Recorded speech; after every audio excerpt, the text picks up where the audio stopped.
Je suis heureuse de vous retrouver. Avant de commencer et après avoir vu vos présentations, nous n'avons pas pu vous entendre vous présenter, donc nous allons commencer par ceci avant de passer aux questions-réponses. Apologies for that. Of course, technology can be Oui, very je suis désolée, la technologie nous fait toujours faux bond au moment le plus important, et donc c'est pour ça que je n'ai pas pu me présenter, donc je le fais maintenant. Je suis chercheur associé à l'Institut des études avancées de durabilité à Potsdam en Allemagne. Je travaille sur les recherches climatiques et je suis doctorant à l'Université d'Utrecht. Comme vous avez vu dans la présentation, je suis par ailleurs, j'ai travaillé sur les possibles conséquences que peuvent avoir différentes approches d'élimination du CO2 sur les objectifs de développement durable, les ODD. Et comme Alia l'a écrit dans le chat, la version mise à jour dont j'ai parlé dans la présentation a été mise en ligne. Merci beaucoup, Mathias. Donc, comme je le disais, nous avons vu les présentations et nous avons hâte de répondre aux questions du public, mais nous avons entre-temps préparé quelques questions pour pouvoir entamer notre débat. La première question est la suivante. Il y a beaucoup de choses à couvrir sur ce thème car il y a différentes approches d'élimination du CO2, il y a différents objectifs de développement durable et c'est un thème très compliqué. Donc une première question d'ordre général qui s'adresse à vous trois. Et peut-il exister une tendance à donner la priorité à l'élimination du CO2 par rapport aux ODD ou vice-versa? Donc, peut-on courir le risque que les objectifs de développement durable soient sacrifiés au profit de l'élimination du CO2? Qui souhaite commencer à répondre à cette question? Allez, je vais répondre. Mais avant de commencer, j'aimerais dire que le GIEC n'a pas fixé directement ce lien entre l'élimination du CO2 et les objectifs de développement durable. Il l'a fait en revanche pour l'atténuation. Et qui est pour moi d'ailleurs très clair, c'est-à-dire qu'il y a pour moi un lien très clair entre l'atténuation et les objectifs de développement durable. Et maintenant, ce que je vais le dire en mon propre nom et non pas au nom du GIEC, si je puis me permettre. Donc, pour répondre à votre question, il est vrai qu'il y a des liens très nombreux entre l'élimination du CO2 et les objectifs de développement durable qui peuvent être identifiés. Ceci étant dit, cela dépend, Alia, donc pour répondre à votre question, cela dépend de la mesure dans laquelle nous avons besoin de cette élimination du CO2. Le GIEC affirme que l'élimination du CO2 et d'autres technologies sont des choses auxquelles on peut avoir recours une fois qu'ont été déployés des efforts très ambitieux pour l'atténuation. Donc, en fonction des efforts d'atténuation qui ont été déployés par les pays, il faudra avoir recours à d'autres techniques ou pas, ou dans une plus grande ou plus petite mesure. C'est-à-dire que l'envergure, l'ampleur à laquelle on va appliquer cette technologie sert à donner des réponses et des questions. Lorsque l'on parle d'élimination de CO2, il faut voir à quelle échelle ça va être fait, comment ça va être appliqué et géré. Et en fonction de tout ceci, les conséquences sur les ODD seront différentes. Ça dépend jusqu'à quel point ça va se faire, jusqu'à quel point ça va être appliqué, quel type de gouvernance va être appliqué. Je crois qu'il peut y avoir des effets positifs et négatifs en fonction de tous ces différents facteurs que je viens d'énumérer. L'élimination de CO2 est, à mes yeux, elle a deux objectifs. Un objectif double. D'un côté, compenser les émissions résiduelles de CO2 d'ici à 2050 et émissions qui figurent dans tous les profils d'évaluation évalués par le GIEC et qui atteignent le niveau d'émissions net zéro en 2050. Et on a recours à l'élimination du CO2 pour s'engager vers ces émissions négatives. Dans les 4 profils d'évolution du GIEC, on a recours à cette technique, mais dans le premier, le P1, on n'a pas qu'à avoir recours à grande échelle à l'élimination du CO2, alors que dans le P4, la quatrième hypothèse, oui, il faut appliquer l'élimination du CO2 à grande échelle, ce qui s'accompagne de nombreuses difficultés et de grandes complexités pour les ODD. Donc, pour répondre à votre question, cela dépend jusqu'à quel point on a à avoir recours à l'élimination du CO2. Et en fonction de l'échelle à laquelle ça va être appliqué, cela peut avoir des conséquences négatives sur les ODD ou au moins sur un objectif de développement durable. Merci beaucoup, Thelma. David, voulez-vous ajouter quelque chose? Ou Mathias? Mathias. Oui, j'essaie de bien formuler mes pensées. Il me semble qu'il est impossible de démêler, de dissocier un aspect de l'autre, étant donné que l'action pour le climat fait partie des ODD. Ça, c'est la première chose. Et il est certain qu'il va être extrêmement difficile si nous abordons le changement climatique de façon adéquate, il va être difficile donc d'atteindre les ODD tels qu'ils sont définis, c'est-à-dire qu'il serait impossible d'atteindre les ODD tels qu'ils sont définis si l'on n'agissait pas pour le climat de façon à limiter le réchauffement climatique à moins de 2 degrés. Étant donné que les ODD n'arrivent pas à leur fin 2030, même si c'est un délai pour les atteindre, mais ils continueront à se développer après dans le temps. Et donc, d'après moi, et à moins que l'on ne prenne des mesures climatiques drastiques, il va être véritablement très difficile de pouvoir atteindre les ODD tels qu'ils sont fixés. Et il ne me semble pas que ce soit un dilemme d'ailleurs. Mais il faut se demander comment concevoir et appliquer des politiques qui aboutissent à des avantages pour tous les ODD et qui contribuent à réduire les émissions de CO2, en plus, bien entendu, plus de protéger les puits et les réservoirs naturels que sont par exemple les océans ou les forêts. Et donc, tant que l'on continue à avoir des mesures climatiques adéquates. Et vraiment, pour moi, ceci est fondamental. Merci beaucoup. David, voulez-vous intervenir? Non, il me semble que les deux autres intervenants ont très bien répondu, donc nous pouvons avancer.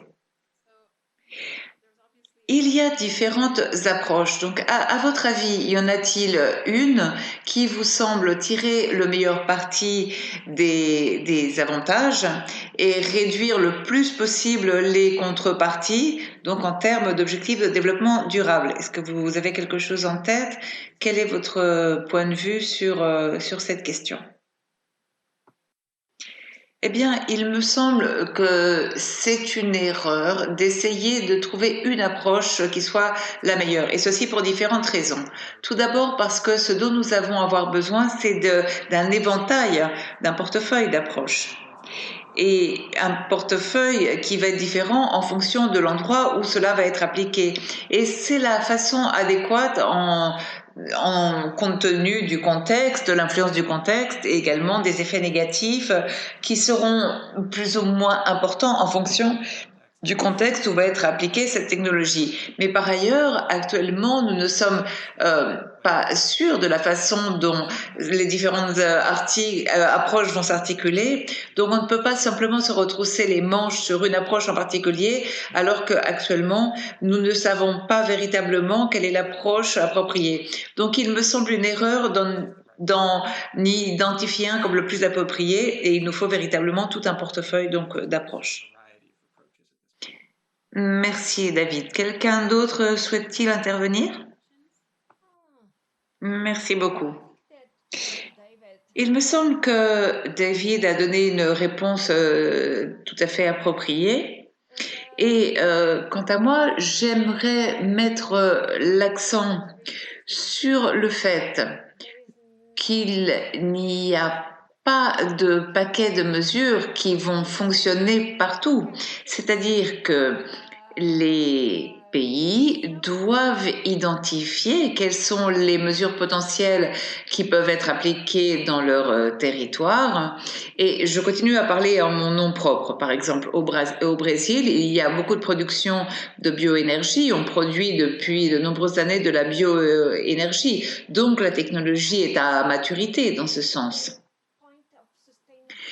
Mais qu'en est-il de la durabilité de la production à grande échelle? Et c'est un élément que je continue à défendre au niveau interne dans le pays, car il faut que nous nous demandions dans quelle mesure les pays peuvent agir de manière durable sans compromettre, si sous-estimer tout autre aspect. Certains diront qu'en fonction de la façon dont est produite la bioénergie, il peut y avoir des conséquences négatives sur la terre, sur les ressources hydriques. Donc, comment peut-on procéder de façon à veiller à ne pas déplacer des populations d'un certain territoire ou des populations autochtones? C'est-à-dire qu'il y a de nombreux facteurs dont il faut prendre compte. Ceci étant dit, cet exercice doit être mené au niveau régional pour pouvoir fixer et définir au niveau régional quelles sont les approches qui apporteraient une meilleure contribution. Entre les différentes approches d'élimination du CO2, il y en a certaines qui ne vont pas fonctionner dans un endroit donné de la planète. Par exemple, la plus connue, c'est le boisement et le reboisement. Mais que se passe-t-il si on fait ceci dans des régions boréales? Eh bien, peut-être que ça ne va pas fonctionner et que même cela peut empirer la situation si cela est fait à grande échelle. Autrement dit, définir les différents portefeuilles et établir des priorités et sur les mesures en tenant compte des conséquences que cela peut avoir sur la durabilité est une chose qui a été très bien mise en avant par Mathias dans sa présentation. Et je crois que c'est particulièrement important. Ceci étant dit, ce ne sont pas que les gouvernements qui doivent s'impliquer dans cet exercice.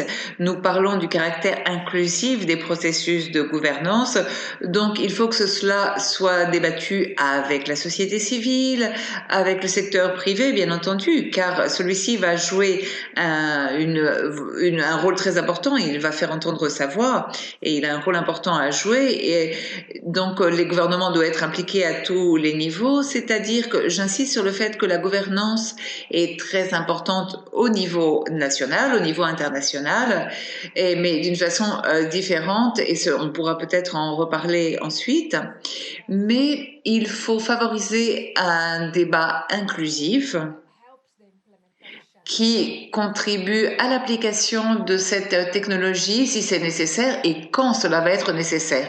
Tous ces sujets sont importants et ils sont comme le sont les décisions en termes des politiques et qui doivent être très bien mesurées et qui doivent être adoptées de façon très inclusive.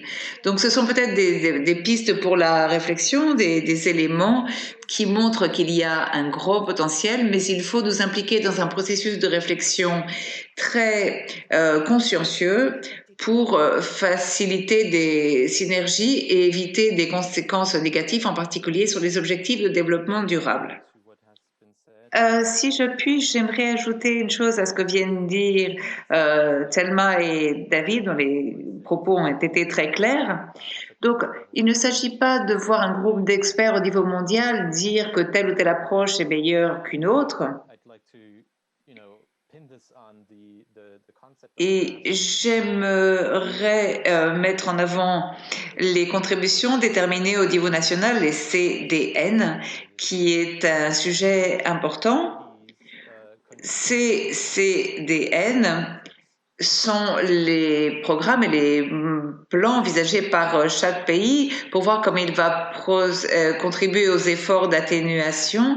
Cela suppose un pas en avant en termes de politique et de communication, compte tenu des outils qui sont utilisés dans le cadre de la Convention cadre des Nations Unies pour les changements climatiques. Il y a un autre élément qui me semble encore plus important pour décrire cette réflexion, est lié aux politiques sectorielles qui avaient été prévues avant l'accord de Paris et elle s'appelait les mesures d'atténuation appropriées au niveau national. C'est cette nomination, donc appropriée au niveau national, fixe et recueille justement cette perspective que chaque pays a son propre contexte et que donc chaque pays sait ou connaît mieux quelles sont les ressources dont il dispose et quelle est l'option de l'élimination du CO2 qui lui convient le mieux. Par exemple, le Bhoutan peut déjà se vanter d'un bilan négatif d'émissions de gaz à effet de serre grâce essentiellement à une couverture forestière très importante. Il y a d'autres pays qui peuvent avoir des secteurs industriels dont la technologie et le développement peut contribuer à des approches plus technologiques d'élimination du CO2, c'est-à-dire que chaque pays a des éléments différents qui peuvent contribuer à cet objectif.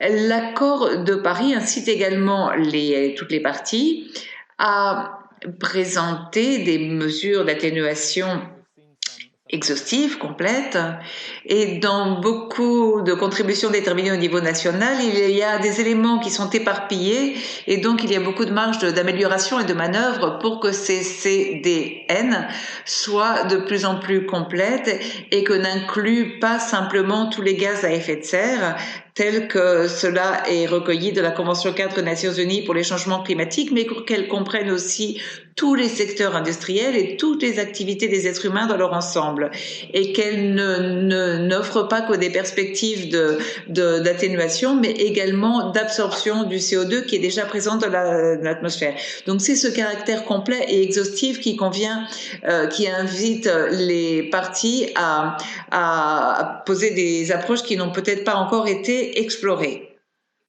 Merci beaucoup, Mathias. Je crois que ce que vous venez de dire est très important et cela me renvoie à ce que disait Thelma auparavant sur le caractère inclusif de ce processus, c'est-à-dire que chaque pays doit voir quels sont ses besoins et quelles sont l'approche ou les approches de l'élimination du CO2 qui lui convient le mieux. Il n'y a pas, comme le disait David, une seule approche qui soit plus adéquate que les autres et il y a par ailleurs beaucoup d'incertitudes à cet égard. Nous pouvons peut-être maintenant approfondir ce concept de caractère inclusif. Comment peut-on entamer ce débat au-delà des gouvernements et des organismes internationaux pour pouvoir impliquer un plus grand nombre de parties prenantes dans ce processus, climat, objectifs de développement durable? Comment peut-on entamer un dialogue approfondi qui inclut différents acteurs? Oui, Alia, je peux répondre brièvement. Donc, nous n'en savons pas assez. Il y a encore beaucoup d'éléments que nous devons mieux comprendre et donc il est impossible, sur tous les points de vue, d'affirmer que l'on connaît tous les aspects nécessaires et donc que l'on peut définir un schéma de gouvernance ou de politique et concevoir toute une gamme d'options. Nous ne sommes pas là car il y a encore beaucoup de choses que nous ne connaissons pas. Donc, quelque chose qui doit être abordé d'une façon plus complète, plus holistique, c'est la recherche et le développement.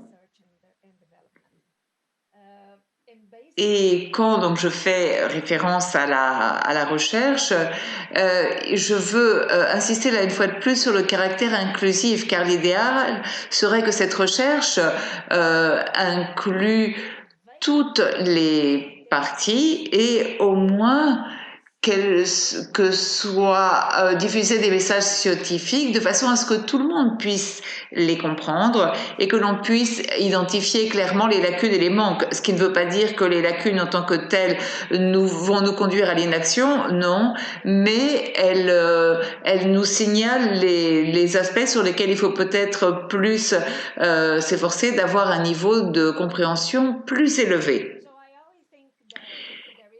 C'est pourquoi il me semble que nous devons avoir des programmes de recherche sur certains de ces aspects, et cela peut être fait par exemple au niveau régional. Il me semble que la perspective régionale est préférable à la perspective mondiale, car il y a beaucoup de diversité au niveau mondial, alors qu'au niveau régional, il y a des conditions qui sont plus similaires. Donc il est plus facile d'établir un programme complet de recherche à travers des associations avec le secteur privé, ou alors différentes façons de mieux comprendre quelles sont les limites, quels sont les atouts de l'élimination du CO2 et quelles sont les conséquences que cela peut avoir sur les objectifs de développement durable, qui est le thème dont nous parlons aujourd'hui, c'est-à-dire jusqu'à quel point peut-on avoir recours à ces techniques sans compromettre les objectifs de développement durable. Et là, je répète à nouveau, c'est la question de l'échelle à laquelle doivent être appliquées ces technologies, comment cela doit être géré quand on a un éventail de technologies qui peut être appliqué. Il y a une autre question qui en général n'est pas abordée et qui est la suivante. Peut-on prendre des mesures d'atténuation, d'adaptation, par exemple la restauration des terres humides? C'est-à-dire que nous pouvons miser sur l'atténuation dans ce sens. Et en fonction des circonstances, eh bien, cela peut contribuer à éliminer du CO2 de l'atmosphère. Et par ailleurs, c'est une mesure où ça peut être conçu comme une mesure d'adaptation en fonction de la façon dont c'est appliqué. C'est-à-dire que ce type d'aspects sont ceux qu'il faut aborder d'une manière de synergie quand on envisage ce portefeuille d'options. Donc, quels sont les effets sur les objectifs de développement durable? Quels sont les effets que cela peut avoir en termes d'adaptation? Voilà, je m'arrête là. Merci. David, Mathias, voulez-vous ajouter quelque chose? En plus de ce qu'a dit Thelma, il serait utile de fixer, de définir des délibérations sur le projet ou les projets, c'est-à-dire que ces délibérations doivent être menées dans un endroit déterminé qui s'accompagne de ses propres opportunités et difficultés, et il faudrait impliquer les personnes qui vont se voir affectées directement par le projet en question. Ce serait également une étape utile. Eh bien, ceci est lié à ce que disait Thelma et à ce qu'a David a expliqué dans sa présentation sur la recherche. C'est-à-dire que nous devons mettre bien en évidence les conséquences en termes de risques et de bénéfices des approches d'élimination du CO2, et peut-être alors que nous allons devoir nous demander ce dont nous avons besoin, pourquoi? Parce qu'il faut de la détermination, des engagements et des financements, et comment cela peut être élargi, comment peut-on donner un élan à la communauté universitaire et de chercheurs pour pouvoir générer toutes les connaissances dont nous avons besoin afin de prendre des décisions éclairées dans ce sens et afin d'impliquer la communauté dans son ensemble. Mathias. Les principaux problèmes soulevés par ces approches sont très différents et ils dépendent du degré de maturité ou de développement atteint, et certains fonctionnent déjà dans des projets pilotes ou par exemple, ça fait très longtemps que nous plantons des arbres, mais d'autres, en revanche, sont développés comme une option technologique très chère qui est mise à l'épreuve, qui est appliquée à toute petite échelle, et il est possible que les coûts se réduisent au fur et à mesure que l'application soit agrandie. C'est-à-dire qu'il y a différents types de recherche et de financement qu'il faut pour ces études de recherche. Il me semble que le plus difficile est de trouver les outils adéquats pour que chacune de ces options, dans l'Union européenne par exemple, il y a un fonds consacré à l'innovation qui est donc dédié à différentes activités pilotes. Mais ce qui manque, il y a justement une étude qui va bientôt être publiée par des confrères suédois sur ce sujet. Donc, ce qu'il manque, c'est la demande. la création d'une demande, c'est-à-dire que les pays doivent commencer à prendre des décisions et commencer à envisager des options d'élimination du CO2 qui génèrent une demande de ces activités, ce qui impliquera un engagement qui impliquera le secteur privé, c'est-à-dire que le secteur privé, avec cette demande créée, doit bien savoir qu'aujourd'hui, s'il investit dans la recherche et le développement, il pourra à moyen terme profiter de cet investissement pour mettre en route ces technologies, c'est-à-dire qu'il faut qu'il y ait une incitation de durabilité financière. Merci Mathias. Thelma ou David, voulez-vous ajouter quelque chose? Il nous reste 5 minutes. Et donc, pour terminer la session d'aujourd'hui, je vais demander à chacun de nos intervenants de faire un commentaire final avec le message principal ou la conclusion que nous pourrions garder de notre webinaire d'aujourd'hui. David, voulez-vous commencer?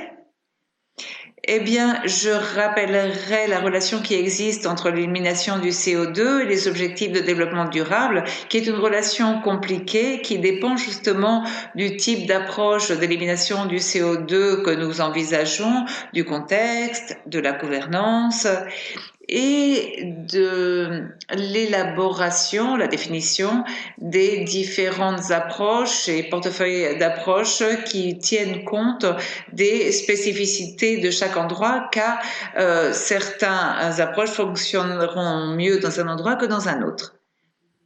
Merci beaucoup. Qui veut ajouter quelque chose? Thelma.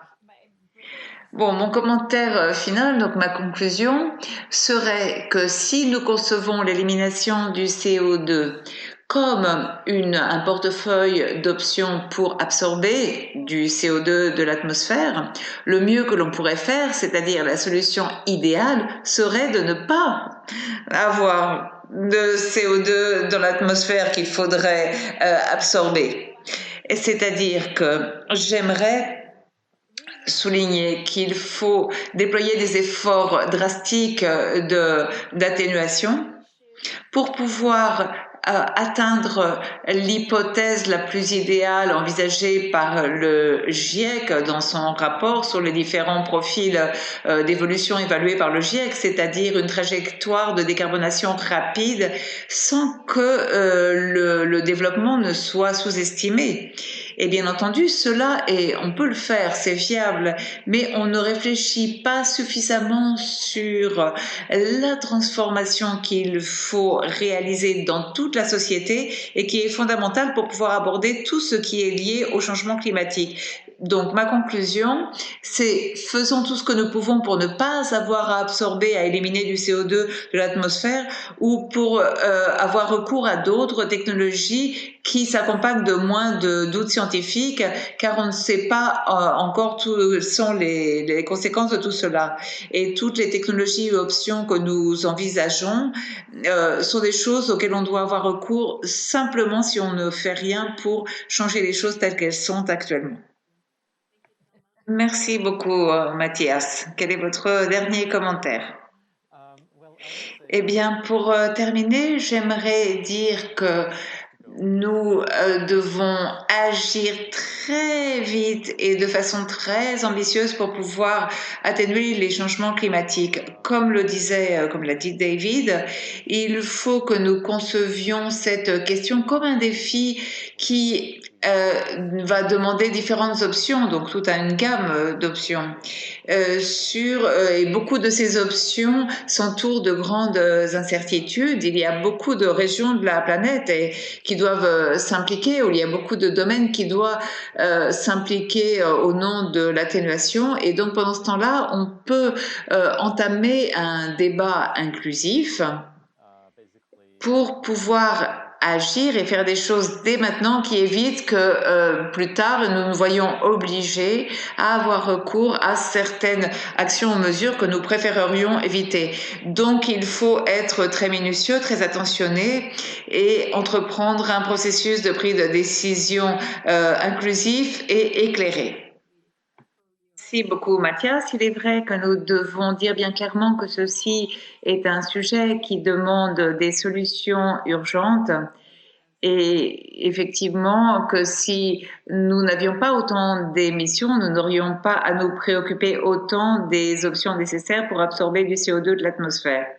Eh bien, merci beaucoup. Nous avons intégré les informations sur les liens et sur les articles qui ont été mentionnés par nos invités et également vers un document qu'a mentionné David sur les différences entre les options de captage et stockage de carbone. Donc, vous avez toute l'information dans le chat. Merci à Thelma, David et Mathias. Nous étions très heureux d'être avec vous et nous espérons vous revoir dans d'autres activités de la C2G. Vous trouverez donc les informations sur notre site web c2g2.net/learn. Merci beaucoup et à bientôt.